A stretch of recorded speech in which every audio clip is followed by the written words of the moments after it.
اب یہ پچھلی آیات میں نبی کریم صلی اللہ علیہ وسلم کو صحابہ کرام کی قدردانی جو ہے وہ بتائی گئی کہ آپ ان کی قدر کریں کہ وہ اتنی زیادہ آپ پر جو ہے وہ محبت کرتے آپ سے اور اتنی جان نثاری ہے، تو بس ان کی جو ہے وہ قربانیوں کی قدردانی کیجیے اور ان سے یہ جو غلطیاں ہوئی انہیں معاف کر دیجیے۔ اب یہاں پر صحابہ کرام کو نبی کریم صلی اللہ علیہ وسلم کی قدردانی دلائی گئی کہ جو حالات ہے، دنیا کا کوئی علم نہیں تھا، دین کا کوئی علم نہیں تھا، اللہ رب العزت کے احکام سے تو کیا اللہ رب العزت کی ذات سے ہی نا واقف تھے۔ اللہ تعالیٰ نے آپ سب کو نبی کریم صلی اللہ علیہ وسلم کی ذات کی برکت سے ہدایت نصیب فرمائی اور جو ہے وہ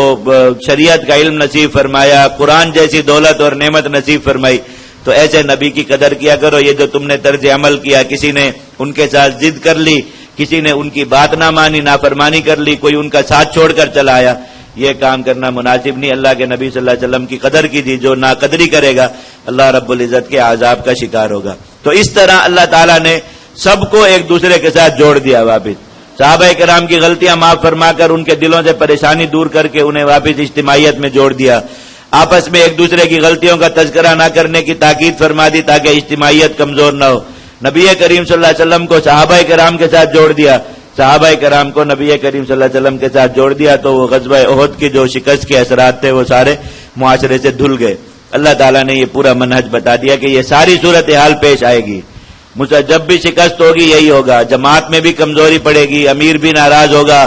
اور یہ سارے معاملات پیش آئیں گے، زخم بھی ہوں گے، لاشیں بھی ہوں گی، منافقین کی زبانیں بھی تیز چلیں گی، سب کچھ ہوگا۔ تو ان ساری چیزوں سے نکلنے کا یہ پورا نصاب آپ کے سامنے سورہ آل عمران میں موجود۔ لقد من اللہ علی المؤمنین، اللہ تعالیٰ نے احسان فرمایا ایمان والوں پر جب ان میں ایسے رسول بھیجے جو انہی میں سے ہیں، یتلو علیہم آیاتہ، ان پر اللہ کی آیات پڑھتے ہیں، وَيُزَكِّيهِمْ، برے اخلاق سے انہیں پاک کرتے ہیں، وَيُعَلِّمُهُمُ الْكِتَابَ، اللہ کے احکام کتاب اللہ کا علم انہیں دیتے ہیں، وَالْحِكْمَةَ، اور کام کی باتیں انہیں سکھاتے ہیں، وَإِنْ كَانُوا مِنْ قَبْلُ لَفِي ضَلَالٍ مُبِينٍ، اگرچہ یہ اس سے پہلے سری گمراہی میں پڑے ہوئے تھے۔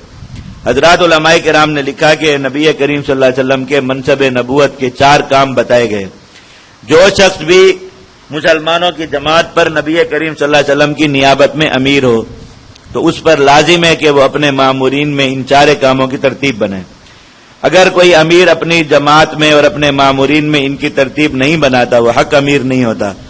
اور وہ نبی کریم صلی اللہ علیہ وسلم کی نیابت پر نہیں، مسلمانوں کی امارت پر رہنے کا مستحق نہیں ہے۔ مسلمانوں کو اللہ کی کتاب سکھائے، ان کا تزکیہ کرے، برے اخلاق سے انہیں پاک کرے، اصلاح کرے انہیں اللہ کے احکام سکھائے، اور جو نبی کریم صلی اللہ علیہ وسلم کی سنت ہے وہ انہیں سکھائے۔ یہ 4 کام اس کے ذمہ لازم ہیں۔ حق امیر کی علامت یہ کہ جو بھی شخص نبی کریم صلی اللہ علیہ وسلم کی نیابت میں مسلمانوں کا امیر ہوگا وہ اپنی جماعت میں ان 4 کاموں کی ضرور ترتیب بنائے۔ اولما اصابتکم مصیبت قد اصبتم مثلیہا، تمہیں ایسی تکلیف پہنچی جس کی 2 مثل تکلیف تم کفار کو پہنچا چکے ہو۔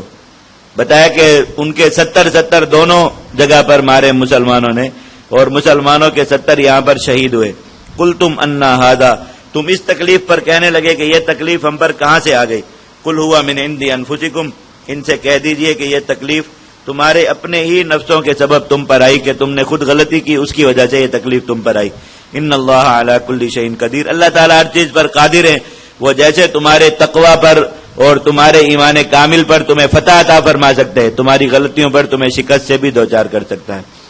وما اصابکم یوم التقى الجمعان، اور جو تکلیف تمہیں اس لڑائی کے دن پہنچی فباذن اللہ، وہ اللہ کے حکم سے تھی، ولیعلم المؤمنین، اور اس لیے تھی تاکہ اللہ خالص ایمان والوں کو جدا کر دے۔ وہی حکمت جو سب سے پہلے بیان ہوئی حکمتوں میں اللہ تعالیٰ نے پھر اسے دہرایا، اور ساری حکمتیں 2 بار دہرائی گئیں تاکہ مسلمانوں کے دلوں میں یہ بات بیٹھ جائے کہ جب شکست آتی ہے تو اللہ رب العزت کی طرف سے بہت سی حکمتوں کا ظہور بھی ہوتا ہے، تو یہ چیز بھی مسلمانوں کے دلوں سے شکست کا غم دھو دینے والی ہوتی ہے۔ وَلِيَعْلَمَ الَّذِينَ نَافَقُوا، اور اس لیے شکست سے دوچار کیا تاکہ نفاق والے لوگ جن کے دلوں میں نفاق کا اثر ہو چکا وہ بھی الگ ہو جائیں۔ اللہ تعالیٰ اس لیے مسلمانوں کی جماعت کو خالص کرنے کے لیے شکست سے دوچار کر دیتے، سخت حالات لاتے ہیں کہ وہ لوگ جو صرف اچھے حالات کی وجہ سے یا کسی جماعت کی کثرت کی وجہ سے جماعت کے ساتھ جڑے ہوں،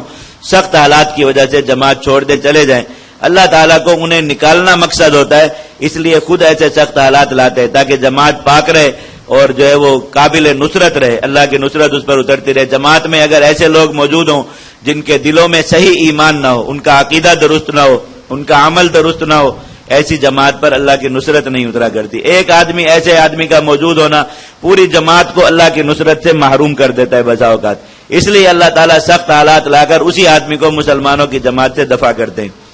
وقیل لهم تعالوا قاتلوا فی سبیل اللہ او ادفعوا، ان منافقوں سے کہا گیا کہ آؤ ہمارے ساتھ مل کر اللہ کے راستے میں لڑو، او ادفعوا یا صرف دفاع کرو، یعنی مسلمانوں کے لشکر میں موجود رہو تاکہ لشکر کی تعداد کفار کو زیادہ نظر آئے تو وہ مرعوب ہوں۔ قالوا، انہوں نے کہا، لو نعلم قتالا لاتبعناکم، اگر ہمیں یہ لگتا کہ لڑائی ہوگی تو ہم ضرور آپ کے ساتھ جاتے۔ یہ بتایا تھا کہ عبداللہ ابن ابی اپنے 300 ساتھیوں کے ساتھ یہی کہہ کر فرار ہو گیا تھا اور کہا کہ لڑائی ہوگی تو ہم آ جائیں گے پھر مدینہ سے لڑنے کے لیے۔ ہم للکفر یومئذ اقرب منہم للایمان،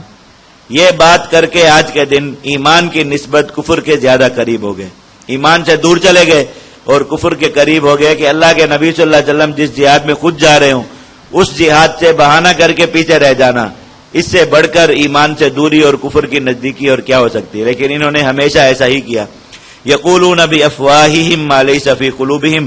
اپنے منہ سے وہ بات کہتے جو ان کے دلوں میں نہیں۔ واللہ اعلم بما یکتمون، جو بات چھپا رکھی ہے اس کو بھی اللہ خوب جانتا ہے۔ اور وہ اصل بات کیا تھی؟ اصل بات یہی تھی کہ ان کے دلوں میں یہ بات بیٹھ گئی تھی کہ ہم اگر جہاد میں جائیں گے تو مارے جائیں گے، اور بعد میں وہ بات انہوں نے ظاہر کی کہ جو لوگ شہید ہو گئے ان کے گھروں میں جا کر کہا کہ یہ اگر نہ جاتے تو نہ مارے جاتے، گویا ان کے اپنے دلوں میں یہ بات تھی کہ ہم بھی گئے تو مارے جائیں گے۔